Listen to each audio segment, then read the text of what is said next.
ఈరోజు ఒక ముఖ్యమైన విషయాన్ని మీతో పంచుకోవటానికి నేను వస్తున్నా. చంద్రబాబు నాయుడు గారు మీకు తెలుసు కదా, మన రాష్ట్ర ముఖ్యమంత్రి అయినటువంటి చంద్రబాబు నాయుడు గారు ఒక బహిరంగ వేదిక మీద ఆయన మాట్లాడుతూ పాస్టర్ ప్రవీణ్ పగడాల గారి గురించి, ఆయన మరణం గురించి కీలకమైన వ్యాఖ్యలు చేయటం ఒక క్రైస్తవ సేవకుడిగా నన్ను చాలా హర్ట్ చేసింది. నన్నే కాదు, చాలామంది క్రైస్తవులను హర్ట్ చేసింది.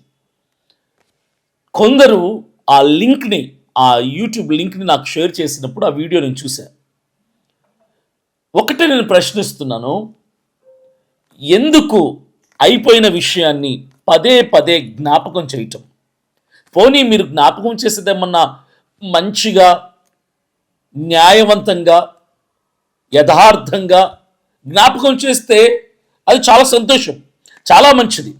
చంద్రబాబు నాయుడు గారు, సార్ నేను మిమ్మల్ని అడుగుతున్నాను, మీరు ముఖ్యమంత్రి హోదాలో ఉన్నటువంటి మీరు అలా మాట్లాడడం క్రైస్తవ సమాజం అంతటిని కించపరుస్తున్నట్టుగా, అవమానపరుస్తున్నట్టుగా, పుండు మీద కారం చల్లుతున్నట్టుగా అనిపిస్తుంది.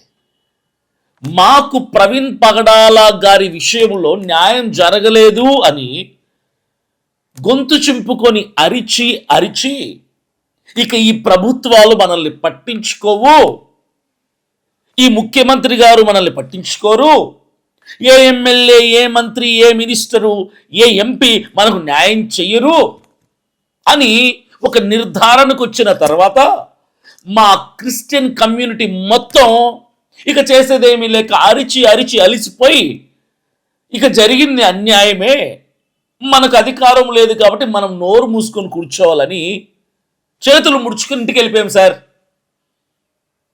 మేము ధర్నాలు, పోరాటాలు, ప్రశ్నించటాలు ఆపింది కేవలం ఇక మనకు న్యాయం చేసే అధికారం లేదు, ఇక న్యాయం చేసే నాయకులు లేరు, మనకు న్యాయం చేసే పార్టీ లేదు అని అర్థమైపోయింది కాబట్టి వెళ్ళిపోయాం, ఇక మౌనం అయిపోయాం. ఇక